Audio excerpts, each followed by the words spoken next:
Disapprove of it, or are you just ignoring it, or how are you dealing with this? Just like I said, we're just happy that we get to play basketball tonight here in Milwaukee. Get a chance to come out here and play for the first time in a while. Are you guys getting tired of having to answer questions about this?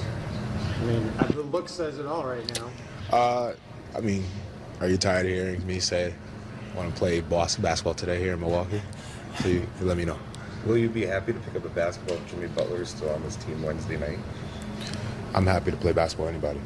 That's the challenge of the NBA. And, you know, every team is going to go through something at some point of the season.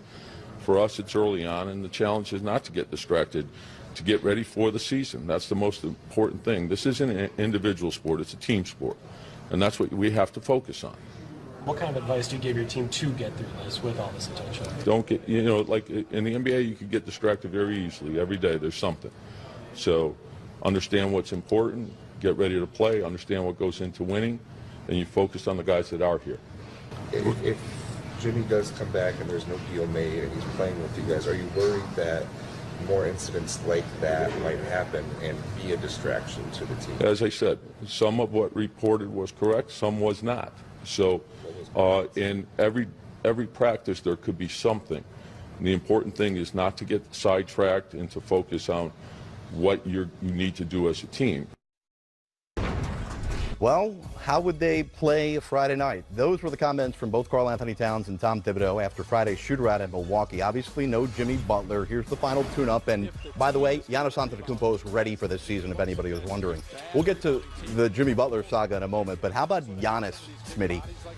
Well, we've seen these type of plays, but he's able to take and absorb more contact, and he's so confident right now in his abilities.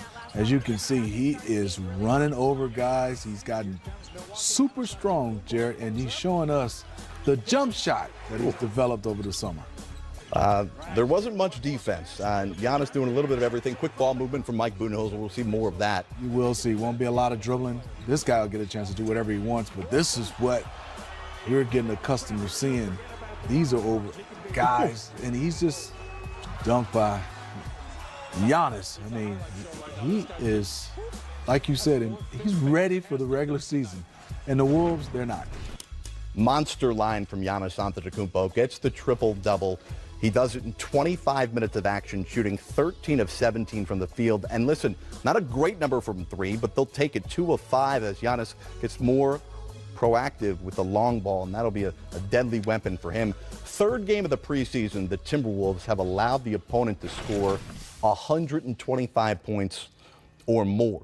This one was 143. Get it to preseason. Let's get back to the Jimmy Butler story here as we visit with Steve Smith, Jared Greenberg. So Tibbs, as we heard him talk Friday morning, doesn't want this situation to be a distraction. So Smitty, unless Tibbs himself announces that Butler won't return at any point until this all gets resolved, there will be a daily uncertainty about Jimmy Butler's status for practice and for games.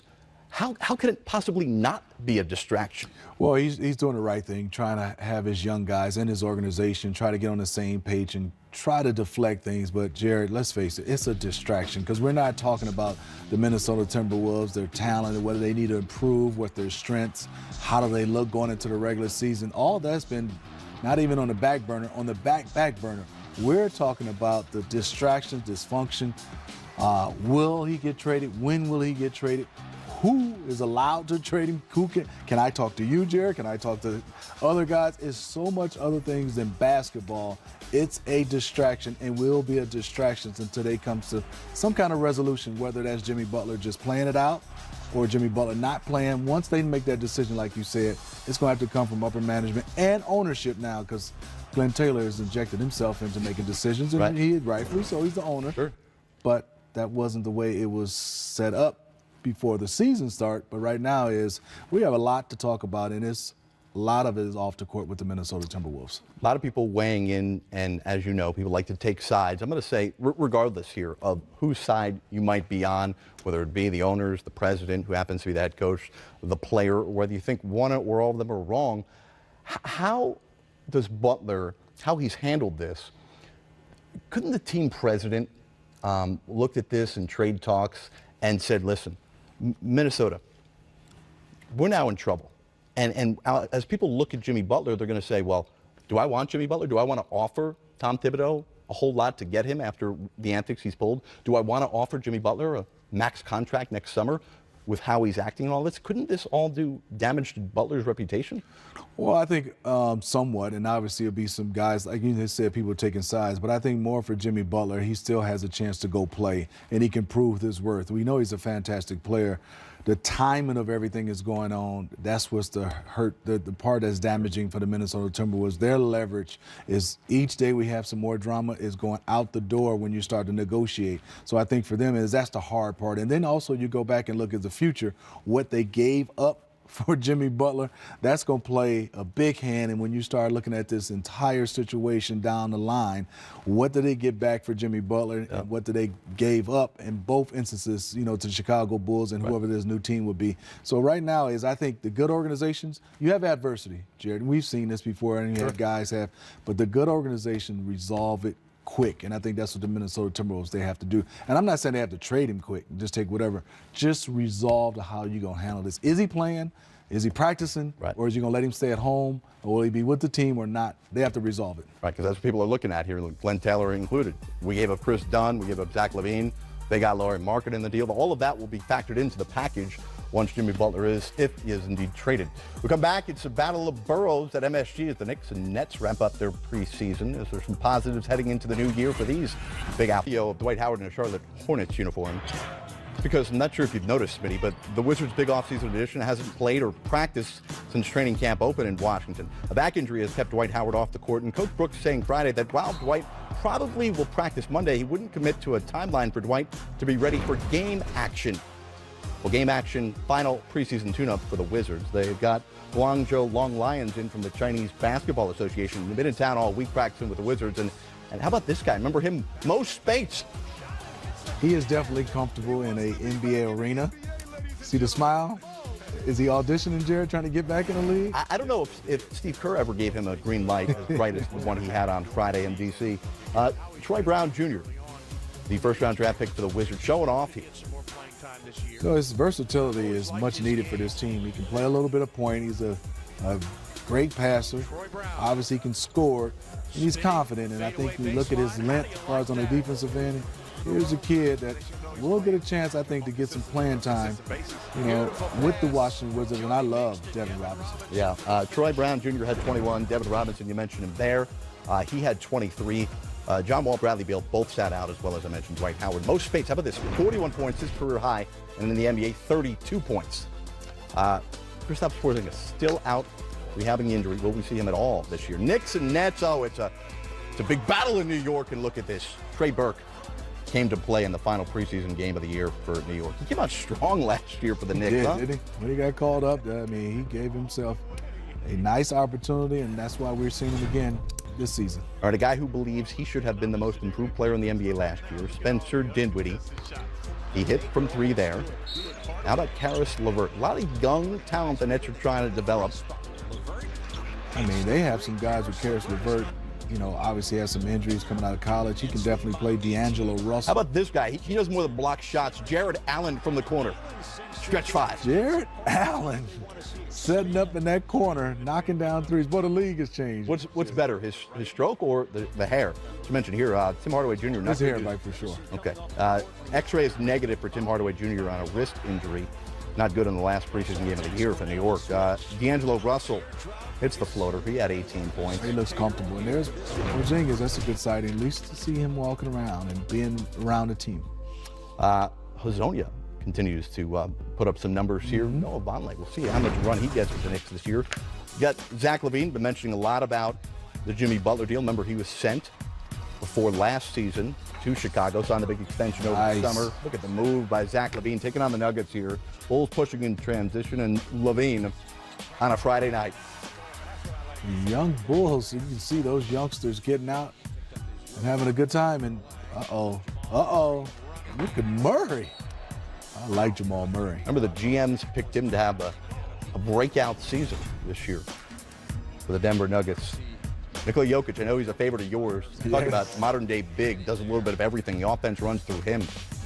Reminds me a lot of a guy I played with in Arvydas Sabonis. Not a lot of foot speed when I play with Arvydas, but they just have great feel for the game and confidence level is at an all-time high. This is Jabari Parker. Well, much like Jokic, doesn't need to play D when you're scoring, right? He doesn't want to play much D. Parker, 19 points off the bench for the Chicago squad. Looking good. Look at the stroke. Everybody's working on the three ball. Including you, I've heard. Denver wrapped things up here with a Friday night win in Chicago, which is where Michael Jordan won 6 titles. Kobe got 5 rings. And each one of those 11 championships looks similar. The Bulls and Lakers were both executing the triangle offense created and perfected by Tex Winter. A genius can still be spotted in the Warriors dynasty these days. The story of basketball will forever include Winter's triangle. However, Wednesday, after 96 years, the Hall of Fame assistant coach passed away. Ro Parrish has more. During his 6-decade coaching career, Fred Tex Winter became known as one of the game's greatest innovators. After more than 30 years as a successful coach in college, he would turn to the professional ranks, where in 1985 he became an assistant with the Chicago Bulls. Winter eventually worked under head coach Phil Jackson, and they started a long and successful basketball partnership. Tex Winter was a stalwart companion of mine. He was a coach for 15 years of these 20, so that was a real good teamwork that we had together. Their relationship was special. Phil really understood Tex, and Tex really understood Phil, and the two of them together mixed made a nice match. He was pretty much the one that really spearheaded our offense. That offense was Winter's brainchild, one he had been teaching and perfecting for decades. It was called the triple post. However, later it would become better known by its signature shape. Basketball is a game of geometry. We preach that a great deal of the time. So here you have a triangle on the sideline. Here's a triangle between these 3 men. Here's a triangle between these 3 men. So that's why we call it the triangle offense. So it was a ball movement, player movement offense. And a lot of us had not been exposed to that at all. So it was different, and it took a lot of time for us to kind of grasp it. He did not let any aspect of the offense go without being drilled upon. After helping the Bulls to 6 NBA championships, he would follow Coach Jackson west, where Tex would be an integral part of 4 more titles with the Los Angeles Lakers. I call him Yoda. I mean, I was extremely fortunate to have him. So he basically raised me. And when he first got here, I mean, it was he and I in the room talking basketball, watching film hours and hours and hours. He, as well as Phil, is responsible for my evolution as a basketball player and seeing the game differently. A lot of what I do here with the Warriors is patterned after the things I learned from Tex. He was a unique individual and had touched thousands of lives, and Tex was a special person to me and everybody who played for him.